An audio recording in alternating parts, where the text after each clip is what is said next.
Good morning children. Hindi की कक्षा में आपका स्वागत है। हिंदी में हम पूरक पुस्तिका कृतिका भाग 1 का आज अध्ययन आरंभ करेंगे। आपकी पूरक पुस्तिका कृतिका में 5 पाठ दिए गए हैं, जिसका पहला पाठ है इस जल प्रलय में, जो सीबीएसई सिलेबस में अब कट है, यानी कि वो अब आपके उसमें नहीं है, पाठ्यक्रम में नहीं है। तो आज हम पाठ 2 मेरे संग की औरतें, इसका अध्ययन करेंगे। मेरे संग की औरतें पाठ के नाम से ही पता लगता है कि इसमें लेखिका ने अपने समय की औरतों का वर्णन किया है।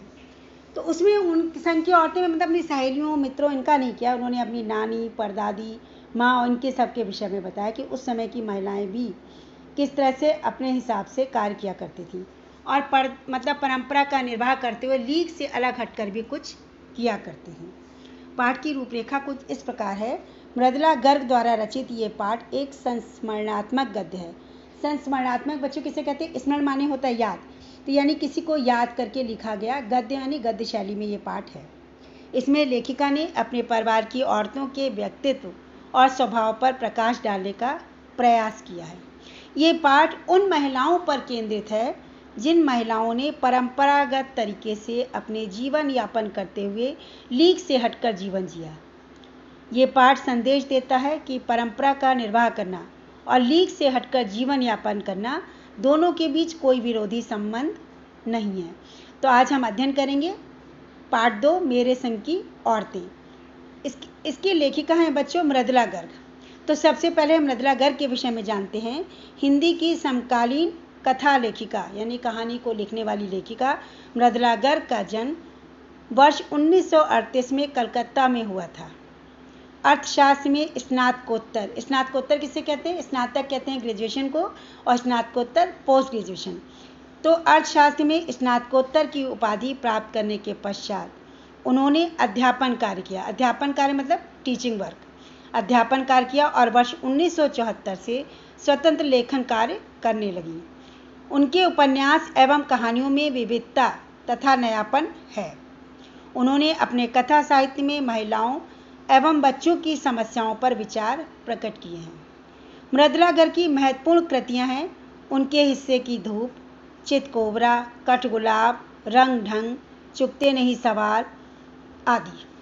उन्हें वर्ष 2013 में मिलजुल मन उपन्यास के लिए साहित्य अकादमी पुरस्कार भी प्रदान किया गया।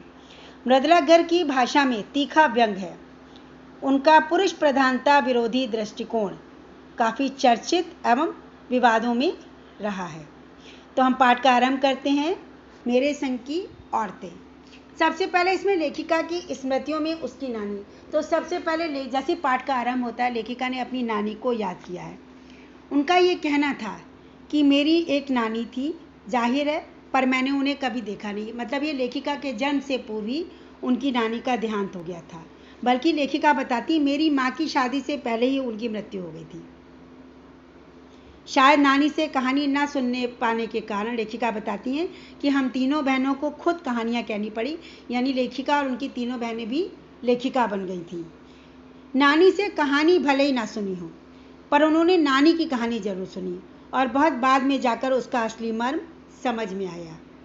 तो लेखिका अपनी नानी के व्यक्तित्व के बारे में सुनकर ही बहुत कुछ जान चुकी हैं, क्योंकि लेखिका की नानी लेखिका के जन्म से पूर्व ही संसार से जा चुकी थी। नानी की कहानियाँ तो लेखिका सुन नहीं सकी, परंतु लेखिका लोगों के लिए कहानियाँ लिखती हैं। लेखिका की नानी के जीवन की कहानी भी रहस्यमय है।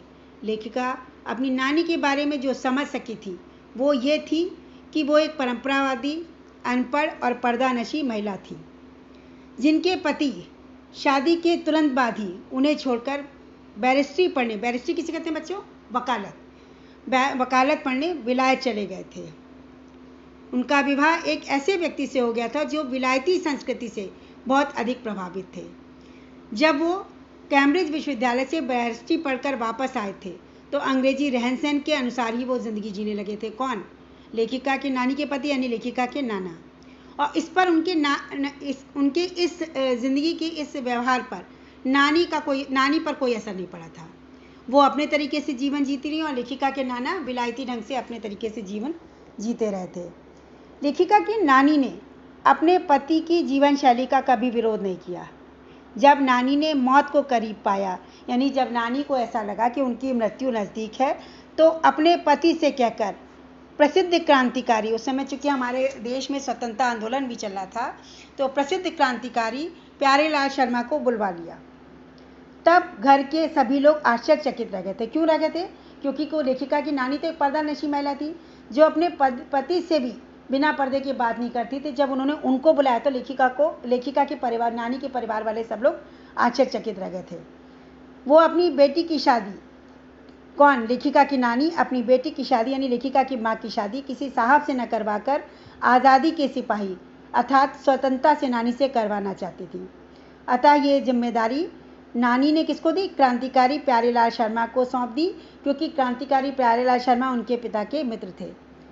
नानी की इस इच्छा से अनुमान लगाना मुश्किल नहीं है कि वो विचारों के स्तर पर अपने पति से भिन्न एवं आज़ाद विचारों वाली महिला थी। उनके मन में आज़ादी की भावना कूट कूट कर भरी थी। अगर ऐसा नहीं होता तो वो प्यारेलाल शर्मा को क्यों बुलाती? यानी उनके मन में देश की आज़ादी के लिए जोश होगा, उत्साह होगा, तभी तो उन्होंने अपने पति से न कहकर अपने पति के मित्र क्रांतिकारी प्यारेलाल शर्मा से अपनी बेटी के लिए ऐसा लड़का ढूंढने को कहा जो आज़ादी का सिपाही हो। तो सबसे पहले लेखिका ने अपनी यादों में किसका जिक्र किया? अपनी नानी का। अब लेखिका अपनी माँ के बारे में बताती है। दूसरे नंबर पे आती हैं उनकी माँ। लेखिका की माँ का विवाह एक ऐसे पढ़े लिखे होनहार युवक से हो गया था जो स्वतंत्रता सेनानी भी था और आज़ादी के आंदोलन में सक्रिय रहने के कारण, मतलब एक्टिव रहने के कारण, उन्हें आईसीएस की परीक्षा में बैठने से रोक दिया गया था। आईसीएस की परीक्षा क्लास 1 अधिकारी की जो परीक्षा होती है, तो जिसमें वो एग्ज़ाम दे रहे के लिए इसलिए रोक दिया गया था कि उन्होंने आज़ादी के आंदोलन में भाग लिया था। मतलब उस समय क्या था, अंग्रेज़ों का शासन था, तो वो हर उस एग्ज़ाम से क्रांतिकारियों को या आंदोलन में भाग लेने वालों को रोक देते थे। लेखिका की माँ एक दुबली पतली एवं नाजुक महिला थी। उन्हें खादी की साड़ी पहननी पड़ती थी क्योंकि क्रांतिकारी उनके पति थे, आज़ादी के आंदोलन में भाग लेने वाले थे, ऐसे में उन्हें खादी का प्रयोग करना पड़ता था जो उनसे बड़ी मुश्किल से ही संभल पाती थी। लेखिका के पिताजी के पास कोई पुश्तैनी धन नहीं था। पुश्तैनी धन कौन सा था? जो हमें पेरेंट्स से प्राप्त हो, पेरेंटल धन प्राप्त होता है माता पिता दादी बाबा से, वो उनके पास नहीं था। पिता खाली हाथ थे, परंतु माँ की ईमानदारी, सुंदरता, नज़ाकत और साहबी खानदान के कारण परिवार के लोग प्रभावित थे। क्योंकि लेखिका के पिता कहाँ से आए थे पढ़कर? विलायत से पढ़ के आए थे, वहाँ से बैरिस्ट्री पढ़ के आए थे, तो उनके साहबी खानदान के कारण लेखिका के पिता के परिवार के लोग उनसे बहुत प्रभावित थे। निष्पक्ष किसे कहते हैं? जो किसी का पक्ष न ले। वे निष्पक्ष तथा गैर दुनियादार भी थी। ये इनकी माँ के लिए कहा गया है। उनकी माँ हर मामले में बहुत निष्पक्ष रहती थी, लेकिन उन्हें दुनियादारी ज़्यादा नहीं आती थी, इसीलिए उनको गैर दुनियादार भी कहा गया है। इसलिए कोई उनसे घर के सामान्य कामकाज की भी उम्मीद नहीं करता था, उनकी केवल सलाह ली जाती थी। लेखिका ने अपनी माँ को भारतीय माँ जैसा नहीं पाया। यहाँ ऐसा क्यों कहा गया है? क्योंकि जो भारतीय माँ होती हैं वो अपने बच्चों के खान पान का, परवरिश का, पढ़ाई का, हर चीज़ का ध्यान रखती हैं, और लेकिन लेखिका की माँ ऐसा नहीं करती थी। तभी तो कहा गया है कि उनकी केवल सलाह ली जाती थी। लेखिका ने अपनी माँ को भारतीय माँ जैसा कभी नहीं पाया। वे बच्चों के खान पान में भी अधिक रुचि नहीं लेती थी।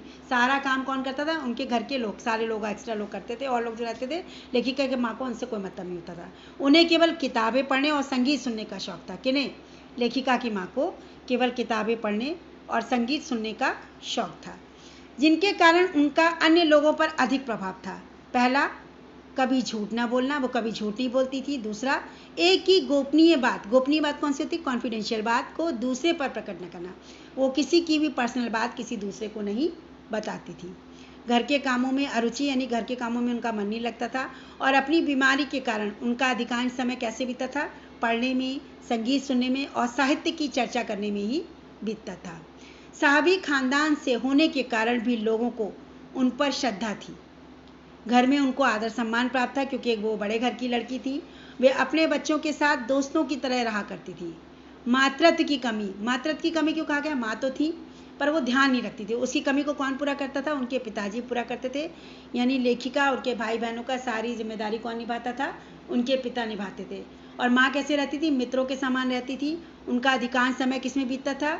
साहित्य पढ़ने में, साहित्य की चर्चा करने में और संगीत सुनने में, किताबें पढ़ने में व्यतीत होता था।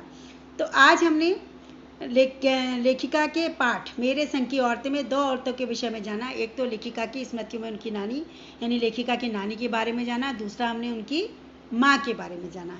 इसके अगले अंक में हम आगे का पाठ पढ़ेंगे।